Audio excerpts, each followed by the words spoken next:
Donc, je vais appeler Adrien. Donc, Adrien, tu vas laisser ta casquette d'animateur pour prendre plutôt une autre casquette d'animation aussi, mais à l'échelle, je dirais, du bassin Rhône-Méditerranée-Corse. Donc, 9 réserves naturelles en 2018 se sont organisées pour démarrer un programme sur la connaissance en fait, des communautés d'abeilles ou de ces réserves, avec l'idée ambitieuse de préfigurer un indicateur d'état de conservation de ces communautés. Donc, écoute, tu vas nous en parler parce que donc c'est vous à Romoré qui avez coordonné ce programme pour les 9 réserves naturelles. À toi, Adrien. Oui, merci Dominique. Donc voilà, donc je vais vous parler de ce programme Hyménoptère pollinisateur et de son ambition de préfigurer un indicateur d'état de conservation des communautés d'abeilles sauvages. Mon grand écran là. Pardon. Partagez votre écran. J'ai un souci. Alors, excusez-moi.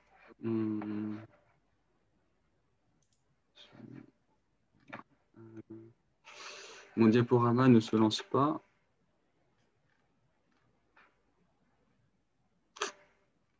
Voilà. Bon. Voilà, donc, ouais.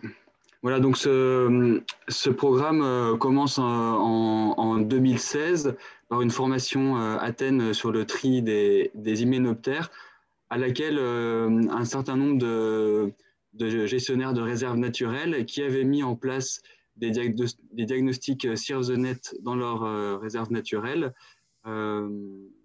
avaient pris part. Donc, en fait, l'idée, c'était que les tentes malaises qui avaient été mises en place pour ces diagnostics avaient capturé des cirfes, mais bien évidemment plein d'autres insectes, dont une quantité très importante d'hyménoptères.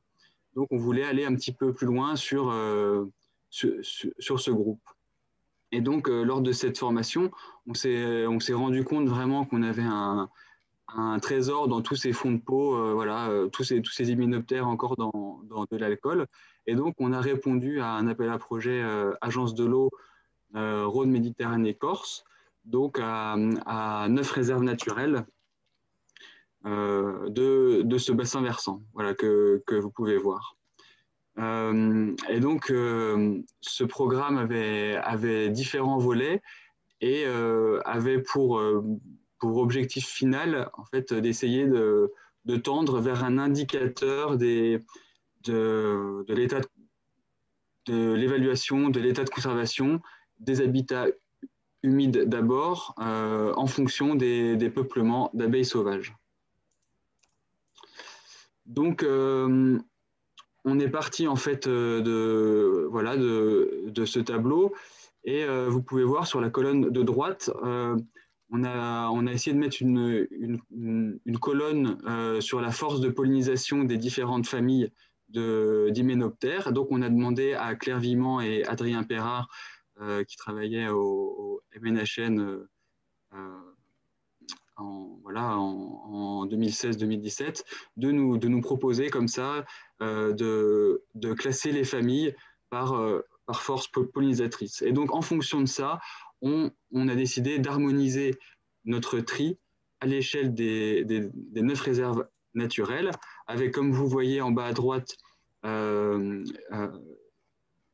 pour les abeilles, donc, qui sont les principaux pollinisateurs, là, un tri donc, exhaustif des abeilles et une détermination à l'espèce. Et puis, pour les familles un peu moins pollinisatrices, voilà, comme les térébrantes, les apocryphes non aculéates, vers le milieu du tableau, donc des familles moins pollinisatrices. Là, on s'arrêtait à la famille, voire à la superfamille.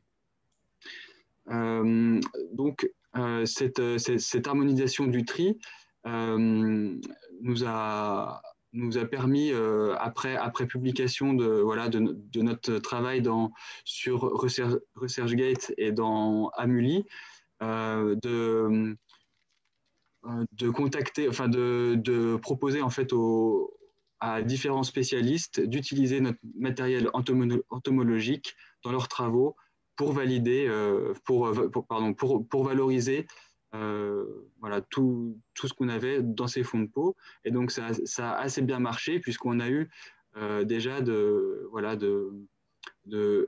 belles propositions. Donc, le deuxième volet de ce programme était de compléter notre échantillonnage. Donc, comme je vous l'ai dit, on était parti sur des tentes malaises pour mettre en place des diagnostics Sierv's the Net. Donc, on avait beaucoup d'insectes qui ont été capturés par les tentes malaises. Mais pour aller plus loin sur les abeilles, on a décidé de mettre en place deux protocoles complémentaires, à savoir des assiettes colorées.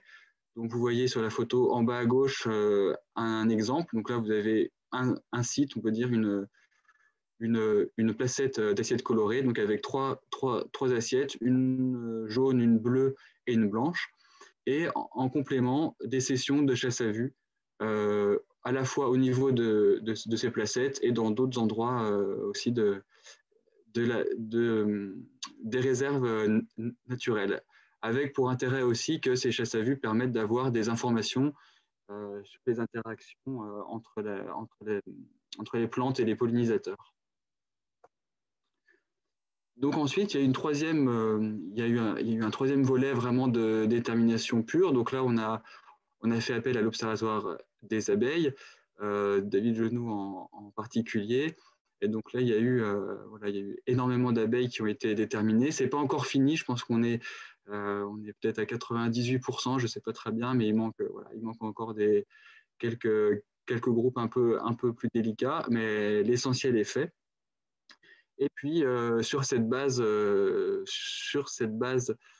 d'inventaire d'abeilles, on a pu mettre en place un stage, un stage de Master 2, qui a été réalisé par Vincent Leclerc, sous la direction de Michael Henry, donc de l'INRA d'Avignon, qui avait pour but d'essayer de caractériser ces peuplements d'apoïdes des milieux humides de nos réserves naturelles, en essayant de rechercher un indicateur. Et ce travail donc s'est basé sur ce qu'on appelle les traits de vie. Je vous en reparlerai. Voilà, donc une approche fonctionnelle. Voilà, donc les trois grands objectifs de son stage étaient en un, donc d'écrire un état de référence de nos communautés d'abeilles. En deux, donc ça c'était vraiment le cœur du stage, de développer et de tester des indicateurs donc sur l'état de conservation des milieux humides. En gros, les questions étaient, y a-t-il un profil type d'abeilles sensibles? Autrement dit, est-ce que les abeilles fragiles, à enjeu patrimonial plus fort, est-ce que ces abeilles-là partagent des traits communs? Donc des traits communs, des traits de vie communs. Est-ce qu'elles se nourrissent de la même façon? Est-ce qu'elles nidifient de la même façon? Et est-ce qu'elles ont la même taille? Voilà, il peut y avoir plein de traits de vie. Peut-on évaluer la diversité fonctionnelle d'une communauté d'abeilles? On est vraiment sur des indicateurs. Et par exemple encore, les traits de vie d'un cortège d'abeilles donnent-ils des indications sur le bon état de conservation d'un milieu? Et donc, en complément, Vincent a essayé de rechercher s'il existait un lien entre des traits de vie et les variables environnementales. Donc, je vais commencer à vous parler des traits de vie. Donc, parmi tous les traits de vie, il y en a 3 qui ont été sélectionnés. Le lectisme, donc c'est l'alimentation des abeilles.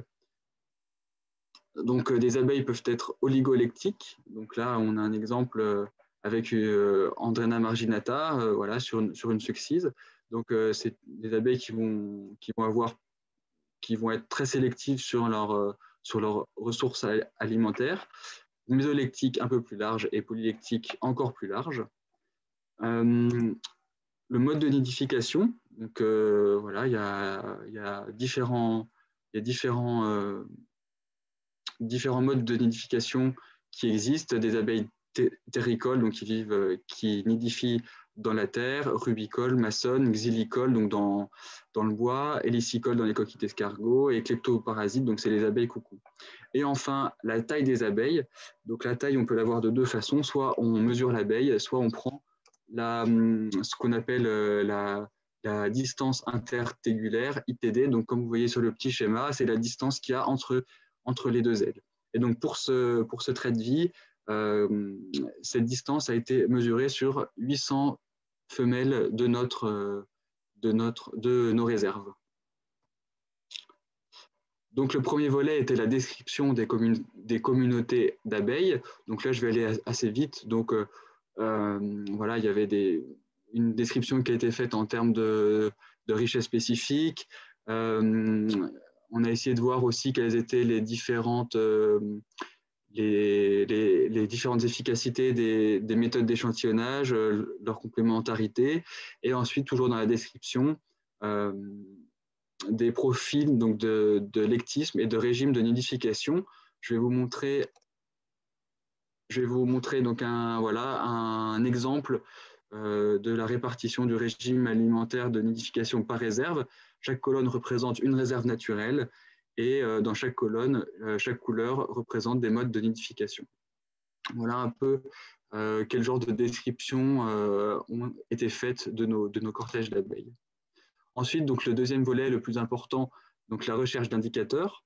Donc ce qu'on cherchait à savoir, c'était ce qui nous intéressait, ce qu'on voulait évaluer, c'était la richesse spécifique, donc soit globale à l'échelle de la réserve, soit locale à l'échelle des différentes stations d'essai de colorer, diversité fonctionnelle, et ceci à deux niveaux, soit au niveau du genre, soit au niveau de l'espèce. Et on voulait essayer de décrire ça en fonction de variables que vous avez donc à droite. Donc il y a de très nombreuses variables qui ont été testées, on va dire donc soit différents genres d'abeilles, soit le lectisme, donc là vous avez l'oligolectisme, soit des différents modes de nidification, et la taille des abeilles. Et ce qui ressort de cette recherche, c'est deux choses. Premièrement, il y a un indicateur potentiel qui est ressorti, qui est un mode de nidification qui est épigé, donc c'est la nidification qui se passe au-dessus du sol, et ça ne fonctionne qu'à l'échelle de la réserve. Ça, on aurait pu s'en douter. À l'échelle de la station, voilà, c'était un peu trop petit. Et il est indispensable de travailler au niveau de l'espèce. On ne peut pas se contenter pour ce genre de travail d'une détermination des abeilles au genre. Voilà, c'est ce que disent les spécialistes. Mais là, ça s'est montré au niveau statistique. Et dernier volet, donc la recherche de liens entre des variables environnementales et des traits de vie. Donc là, je vous ai mis un seul exemple. Donc à gauche, vous avez les traits de vie, et en bas, vous avez une variable environnementale, et en l'occurrence, là, c'était les réserves naturelles qui ont été considérées comme des variables environnementales. Et donc, plus les carrés sont foncés, plus la corrélation est forte. En rouge, elle est forte en positive, et en bleu, en négative. Ce que montre là l'exemple, c'est qu'il y a deux réserves naturelles qui ressortent du lot, la plaine des morts et Ristola Monviso. On voit voilà, que là, la corrélation est forte sur l'oligolectisme. Donc, par rapport aux autres réserves, les abeilles de ces deux réserves sont plutôt oligolectiques. Voilà pour l'exemple, mais globalement, ce qui ressort de cette recherche, c'est que c'était assez peu concluant. Voilà. Après, ça vaudrait le coup de pousser un peu plus loin avec un petit peu plus de données. Voilà, ce que j'ai oublié de vous dire, c'est que ce stage n'a pu être fait que sur 7 des 9 réserves. Voilà. Donc, on pourrait aller un peu plus loin. Donc, en conclusion, ce qui ressort, c'est que ce stage a été fait à une année 0, à une année 1, on va dire, de notre échantillonnage, et que, en fait, un bon échantillonnage ne peut se faire que sur 3 ans. Donc, on a poursuivi depuis nos inventaires abeilles. Deuxième point essentiel, il est indispensable de déterminer les abeilles à l'espèce, en tout cas pour ce genre de travail. On a une piste, voilà, quand même, pour un indicateur qui serait intéressante de creuser sur un mode de nidification. Et puis peut-être, voilà, donc bon, je vous l'ai dit, il n'y a pas de lien qui a été mis en évidence entre trait de vie et variable environnementale. Finalement, alors ce qui est important, c'est de souligner quand même la complémentarité entre une approche patrimoniale qu'il ne faut pas écarter. Voilà, ce n'était pas le but de ce travail. Cette approche patrimoniale a un intérêt. Donc, mais ça peut être bien, ça peut être intéressant de la compléter par une approche fonctionnelle. Et finalement, donc là, c'est plus une conclusion, pas sur le stage, mais sur l'ensemble de ce programme. Ce qui était très intéressant, c'était comment dire, de travailler sur les réserves naturelles, dans les réserves naturelles, comme laboratoire de connaissances. Et donc, tout ce travail-là a débouché sur d'autres choses, dont un projet COPOL que Fabrice Requier vous présentera tout à l'heure.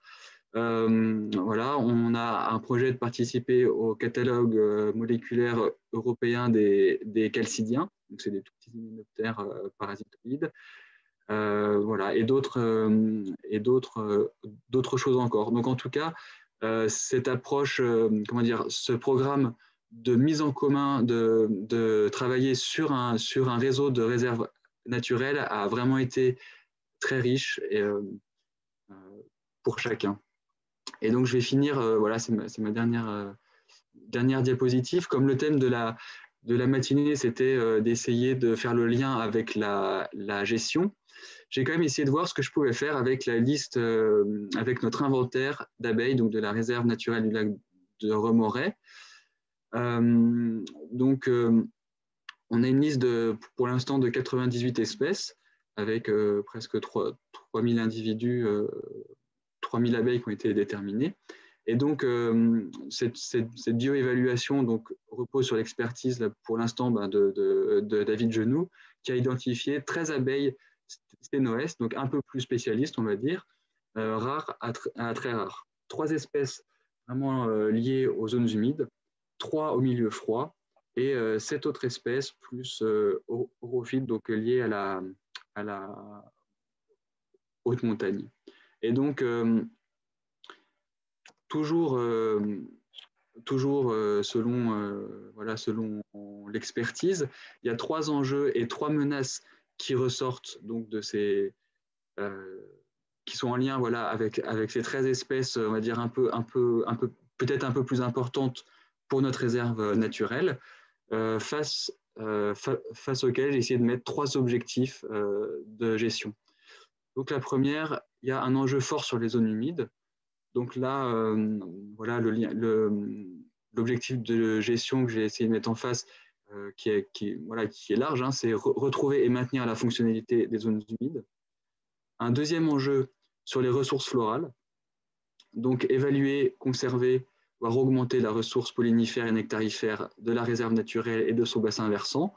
Donc là, il y aura un lien aussi avec le projet COPOL que Fabrice Requier vous présentera. Et enfin, donc, le changement climatique. Voilà, là, je n'ai pas vraiment trouvé d'objectif clair à mettre en face. Je voulais faire ce petit exercice. Vous voyez qu'il y a ses limites, puisqu'on ne va pas dans des objectifs de gestion opérationnelle, mais qui a quand même son intérêt, dans le sens où il donne quand même des grandes indications. Et peut-être, mais ça peut, voilà, ça on peut en discuter. Peut-être qu'il n'y a pas besoin d'intervenir, de faire des interventions, on va dire, voilà, d'être trop interventionniste et de dire voilà, il faudrait que j'ai 100 mètres de talus exposés nord-ouest dans la réserve pour telles espèces. Donc on reste quand même sur une idée de fonctionnalité générale plus que de micro-gestion. Voilà, merci pour votre attention. Merci Adrien.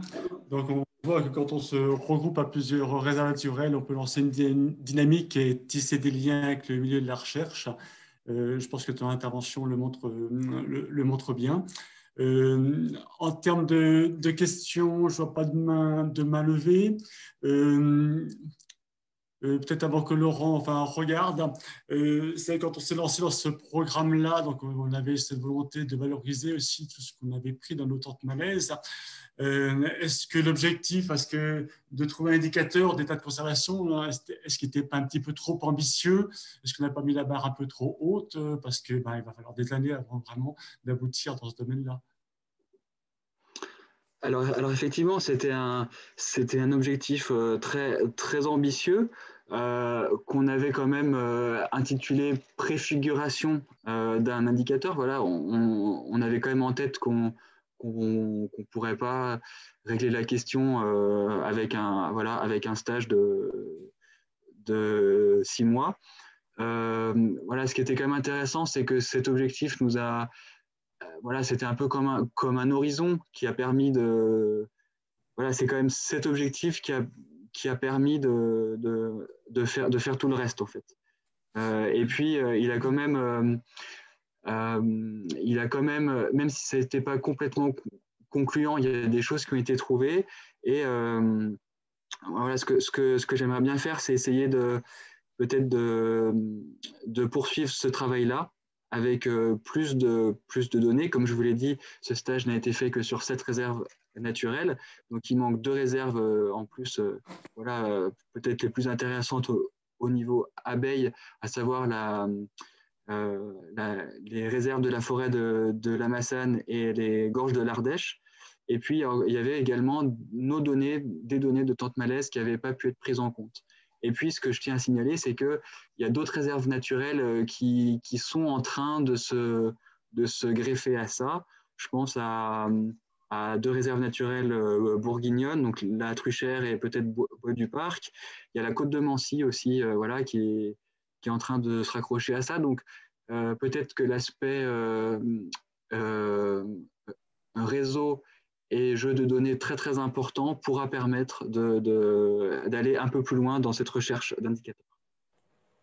D'accord, c'est un appel des pieds donc, aux autres réserves naturelles, notamment à celles qui ont déjà mis des programmes avec des tentes malaises, qui ont ramassé déjà pas mal de matériel, qui ont travaillé sur les cirques, mais peut-être pas encore sur les abeilles. Donc, ça vaut le coup de travailler aussi sur ce groupe-là et de permettre d'avoir un très gros jeu de données. Mais même si vous n'avez pas mis les tentes malaises, hein, forcément, avec le programme Essayer de colorer chasse à vue, ça sera en effet bien de pouvoir centraliser ce jeu de données, on pourrait répondre encore mieux à la demande des chercheurs. Laurent, est-ce que tu as des réactions peut-être au niveau du chat? Oui, mais tu as deux mains levées, Dominique, de Maxime Jouve et Excuse-moi, de Cédric. tout à fait. Tu as raison, je ne regardais pas. Maxime, je te laisse la parole là. Bonjour à tous, merci Adrien pour la présentation. Moi, je le vois vraiment comme un point de départ, en fait. C'est vraiment en fait, un nouveau champ qu'on explore et je pense que les réserves ont un gros rôle à jouer dedans. Moi, clairement, ce que vous avez fait là sur les 9 réserves, je suis en rénovation, enfin renouvellement de plan de gestion. Et donc, du coup, ça va pouvoir me permettre de mettre des arguments aussi pour dire, voilà, il y a des grosses lacunes sur ce domaine-là. Et la petite diapo que tu as fait en essayant de trouver des objectifs par rapport aux réserves, ça peut être par rapport au milieu qu'on gère. Et la gestion, ça peut être des bons arguments et des bonnes clés d'entrée. Donc, comme tu l'as évoqué, hein, et tu le sais, nous, on est hyper favorable à participer à ce genre d'initiatives collectives qui peuvent faire qu'avancer le schmilblick, je pense. Très bien, merci. Merci Maxime. Ouais. Au Bourguignon du Bois du Parc. Cédric. Ouais, merci Adrien pour la présentation, c'était vraiment intéressant. J'avais juste une question, la contribution relative en fait des pièges jaunes, des tentes malaises et de la chasse à vue. Est-ce que les 3 sont nécessaires ou est-ce qu'on peut se contenter d'en avoir une ou deux, enfin combiner, par rapport à la complétude des inventaires sur les groupes que vous avez étudiés? Ouais. Alors c'est une bonne question. En fait, en fait, c'est pas évident de répondre puisque les tentes malaises n'ont pas été posées pour échantillonner les abeilles. C'est-à-dire que nous, on était vraiment en partie de là. Et par exemple, si je prends le cas de Remoret, je me souviens plus très bien, mais en gros, pour nous, c'est les tentes malaises qui ont été les plus efficaces. Mais on a mis énormément de tentes malaises par rapport au temps de chasse à vue. Donc, voilà, pour quelqu'un qui a déjà mis en place les diagnostics Sea of the Net et qui a mis 4, 5, 6 tentes malaises, c'est clair que les tentes malaises sont vraiment apportent ont une contribution forte. Si dans une réserve naturelle, il n'y a pas eu de diagnostic sur the net, qu'on veut se lancer sur les abeilles, qu'on ne veut pas mettre des tentes malaises, si quelqu'un s'il y a un bon entomo qui est bon en chasse à vue, je pense que la chasse à vue sera très efficace. Après, il y a la publication de Westphal 2008, je crois, qui a montré que voilà, ce qui est vraiment efficace, c'est la complémentarité entre la chasse à vue et les coupelles colorées. Mais là encore, de notre expérience, je pense que ça dépend. Nous, je crois que par exemple, dans la plaine des morts, les coupelles colorées ont été très très efficaces. À Remoret, la contribution des coupelles colorées est très très faible. Donc voilà, c'est dur de répondre. Ouais, je te remercie. Bah, effectivement, les coupelles colorées, on les avait essayées et ça avait donné des résultats pas extraordinaires, mais on est en train de réexploiter tous nos culots, là, notamment sur les immunos, avec différents partenaires. Et bon, quand on en sera arrivé un peu au bout, à ce moment-là, je te recontacterai pour voir en fait si on a suffisamment de données pour pouvoir vous les filer, quoi. On refait toutes les tentes malaises depuis 10 ans là, donc on va voir ce que ça va donner. Et on va faire des comparaisons, en effet, un tente malaise, coupelle colorée, chasse à vue. De notre côté, c'est clair que les coupelles colorées n'ont pas apporté d'informations supplémentaires. Par contre, la chasse à vue est indispensable. Adrien, tu voulais elle est indispensable, elle a complété les tentes malaises même, en fait, la chasse à vue, du coup. Merci. Oui, peut-être juste finir par un dernier appel du pied à l'INRA et Michael Henry en particulier, mais peut-être d'autres, donc plus pour, voilà, on va dire un appel du pied général. S'il y a des chercheurs qui sont intéressés, voilà, pour essayer de poursuivre ce travail, nous, on est vraiment demandeurs. D'accord, merci Adrien. Donc, je pense que ton appel est entendu. Maintenant, nous avons tissé des liens forts avec le GDR Polynéco, donc on ne peut que progresser. On a des bonnes bases. Donc, j'appelle justement parmi les chercheurs donc Colin Fontaine et donc Mathieu de Flores. Donc, Colin. Dominique, on n'avait pas le. Excuse-moi, Dominique, on n'avait pas le temps pour d'autres questions. Parce qu'il y a des mains qui se lèvent et il y a encore des questions dans le chat. Excuse-moi, on n'a pas le temps. Tu as raison, j'avais pas vu. D'accord. Il y a David Genoux et Joseph Gary qui voudraient poser une question. Donc David avait levé la main. Vas-y, David.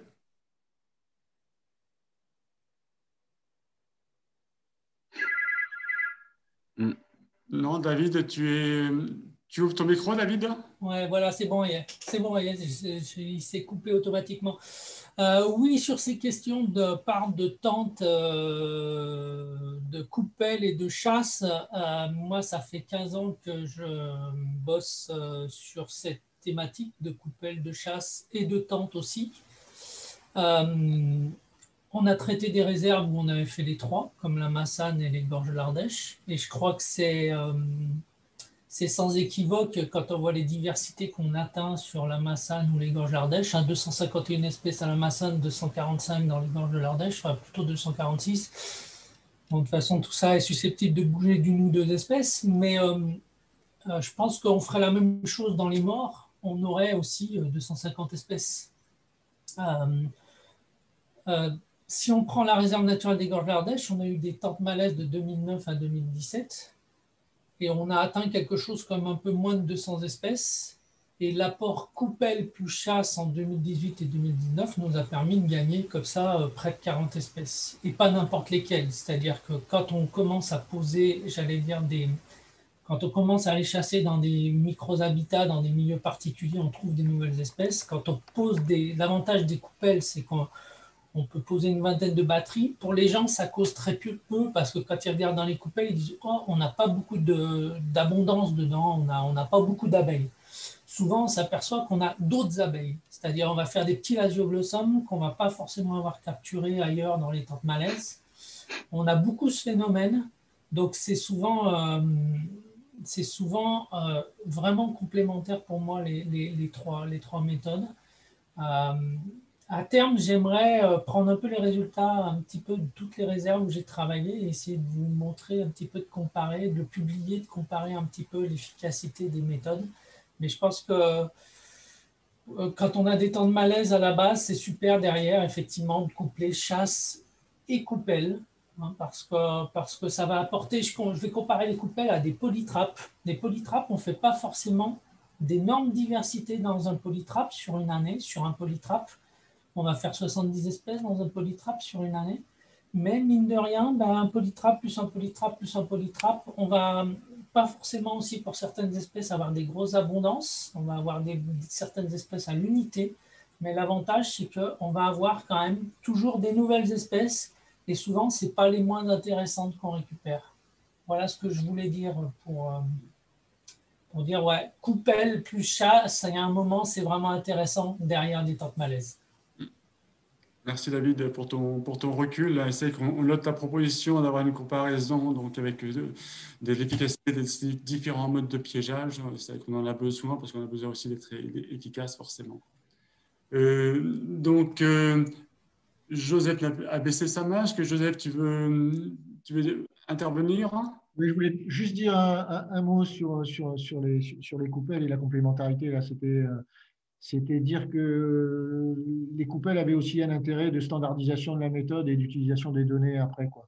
C'est quand même assez important parce que quand on chasse à vue comme ça, c'est difficilement comparable à d'autres modes et ça dépend du chasseur. Alors que les coupelles, c'est quand même quelque chose de standardisé.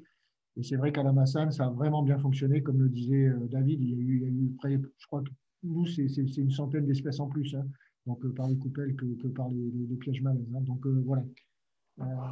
L'intérêt vraiment des coupelles colorées, de ce côté standardisé.